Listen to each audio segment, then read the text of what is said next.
What's up, guys? It's the People's Advocate, Yana Louise here, and I just wanted to come back and build upon my last video and give greater context about how emotional and mental abuse can look in real life, long-term romantic relationships particularly. I have personal experience with this, so I'm going to be referencing that occasionally, and I'm also going to be drawing clips from other sources such as Avelina Sabrina's My Pregnancy video, just so that I can more fully illustrate the points that I'm trying to make to you guys. If you're in a relationship with this dynamic, something that you're probably going to notice in the aggressor or the abusive party is that their communication style is not constructive, but it's destructive. It's harmful, it's spiteful, it doesn't do anything to foster understanding or faith in the relationship, it just tears you down. Here's a clip from Avelina Sabrina's video, for example. And then he would, sometimes tell me things like, someone else would have left you by now, right? So the lack of support was really hard. So in that clip, you can see her partner tells her anybody else would have left you by now. I feel like more of us have heard this than we care to admit, and I want to really dig into that because I feel like this is thrown around a lot and people need to understand the gravity of what is behind a sentence like this. When you say anybody else would have left you by now, nobody else would deal with this, what you're essentially telling this person is that they're so terrible and so unworthy of love that even you, the last person who would even dare to show them an ounce, a morsel of consideration, can see how nobody else would, because there's nothing redeeming about them. Everybody else doesn't like them, you barely like them, and it has nothing to do with the fact that they're them, you just so happen to be a good person. Does that sound like something that a healthy, well-adjusted person would say to their partner who they're not emotionally abusing? No, that is just a harmful sentence. So this is the kind of stuff you can look for. When I was in this situation, I was called lazy. When I was going through difficult things, when I was in depressive moods, I was called cocky. When I finally started to rebuild my self-worth, when I showed interest in a certain job, I was asked, do you really think you have the personality for that? Basically, it's just, there were microaggressions, there was micromanagement.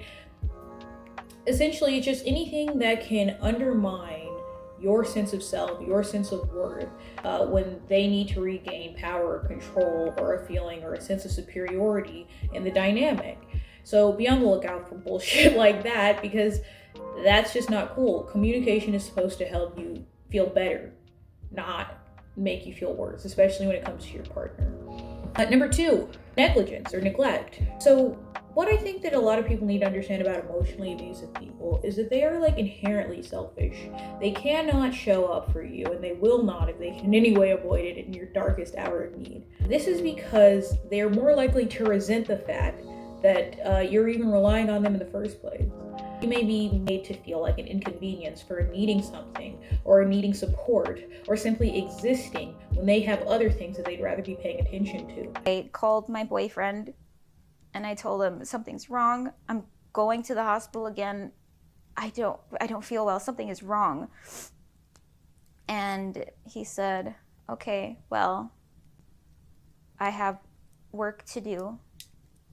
And it involves other people, and then we're gonna go out and get dinner and drinks with them. So I had to go to the hospital alone. This is harmful, When a partner is shunned by their favorite person or the person that they love, this can dredge up feelings of abandonment, rejection, and insufficiency that many of these people are already struggling with. It's just not okay, and a lot of people may act like, oh, negligence isn't that bad. It's not that bad. It is that bad. And I'm not talking about looser relationship styles where you guys just are more hands-off. I'm talking about pointed and intentional negligence, especially after support is explicitly sought. That's not chill. Number 3, lying and gaslighting. These are pretty self-explanatory, but just to add a little context, misinformation or just hiding information is a really easy way for insecure people or distrustful people to regain some feeling of control in a variety of situations. It doesn't even have to be a big situation. It could be something like where you're like, why are you even lying about that? It really doesn't matter. It has nothing to do with that. It has everything to do with the fact that they're distrustful and they need to regain some sense of control. But the point is, continuous lies throughout a relationship is a giant red flag.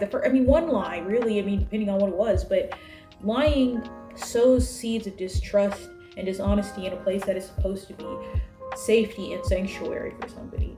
It's manipulative. That kind of ties right in with gaslighting, which is basically a very pointed dismissal or denial of another person's reality, so much so that it can make them question their own perception of things or doubt themselves.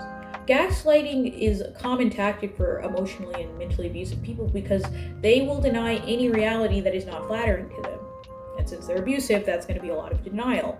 So we can hear things like, "You're overreacting, get over it already, you're always bringing up old stuff." They can try to make you think that you're mishearing things, misseeing things even. It's not true. Just give me time so I can talk to you. What did it say? I saw it. I heard it. I saw what you saw and I heard what you heard. Okay, what the You said you wanted to have me killed. I heard that. It's not true. That is not How is it not true? How can you believe that? I heard your voice. How can you believe it? So that's just ridiculous, obviously, but just be on the lookout for people who try to coercively and forcefully alter your perception or how you feel about things, because your feelings, your inclinations are just as valid as anybody else's, and they deserve ample and equal space in a relationship. If your thought processes are respected in this relationship, this isn't something you'll have to worry about. Number 4, committedly poor communication styles. When it comes to abusive partners, you're probably going to realize that they've already made a few things clear about most interactions with you. A, it's going to be unpleasant, and B, it's your fault. So when you come to them with expectations or needs or desires that are not in their playbook, you can expect to be met with levels of intensity and maybe even hostility that are incongruent with the subject matter at hand. These people are not trying to be understood by you, and they're not trying to understand you. They're looking for control and power, and that's just simply not what a relationship is about. Repeated attempts for constructive communication with these sorts of people can leave you feeling anxious, alone, and misunderstood.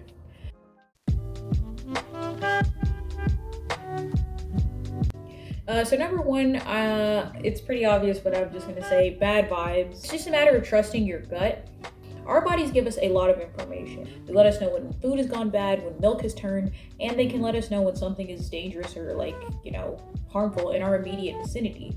And so it's just sometimes it can be hard to keep checking in or to tap into your natural intuition or those sorts of signals from your body when you have been gaslit or you have been made to not trust yourself. But at the beginning, when you first get those twinges of that didn't really sound good or that didn't feel right, pay attention to that, because it could actually matter, and your instincts are worth listening to. Another thing you might notice in yourself if you've been dealing with emotional or mental abuse is heightened anxiety, confusion, and self-doubt. These things usually come about as a result of prolonged exposure to extreme gaslighting. If you think about it, if your reality is being consistently challenged again and again and again by somebody you love and respect, it wouldn't be too far-fetched to assume that you would begin to, second guess yourself on a few things. Eventually, this can turn into you doubting yourself all of the time. And over time, this can lead to you having hesitancy or second guessing even the smallest daily tasks. If you find yourself, slowing down, anxious about simple decisions, second guessing everything you think or everything you feel, that could be an indication that you're being gaslit a lot. Like I pointed out initially, your intuition is usually pretty good. It's there to help you.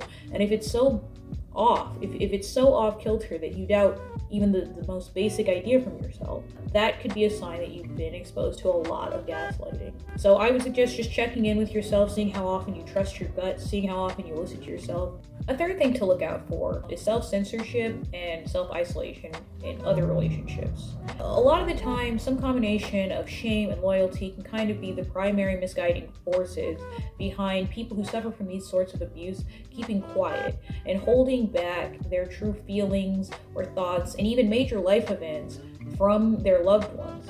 Here's another clip from Sabrina to illustrate. And mind you, I haven't told anybody. I think I told one single friend. Couldn't tell my family. I couldn't talk to anybody. People could do this when they find themselves in these sorts of relationships for a number of reasons.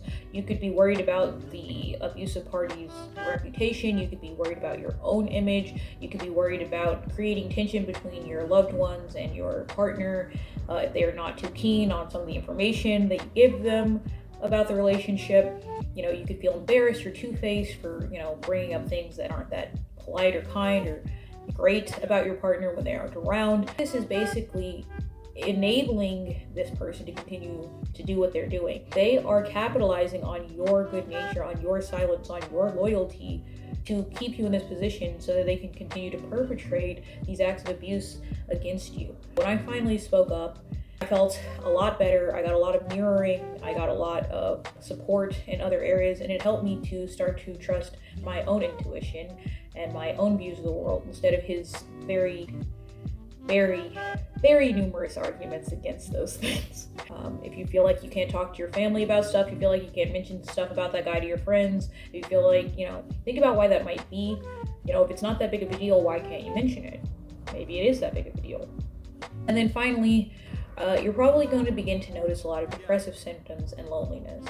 Even if it isn't physical isolation from your family and friends, that emotional separation, that feeling of loneliness that comes with not being able to share, you know, your real life, your real experiences with other people, that has an impact. That's separation. We're social creatures, and that's bad for our mental health to feel that cognitive distance, to feel that separation from so many people and so many things in our lives. Also, there's just the lack of self-esteem that comes with being spoken down to or being treated poorly or not being respected or being neglected. The sense of feeling crazy and self-doubt and anxiety and lack of self-worth that comes with not ever feeling like your reality is real, you know, from all the gaslighting. All together over time, you know, you might begin to realize that when you're around this person, you don't feel good, you don't feel happy, you feel shy, you feel anxious, you feel sad, you feel alone, you feel scared maybe. You know, you certainly don't feel support. And I think that all of that together should act as a signal that something could be wrong. Now, I'm not saying everybody pack up their bags if you're feeling a little sad. I'm not a doctor. I'm not a relationship coach. I'm just saying, like, your relationships are supposed to enhance your life.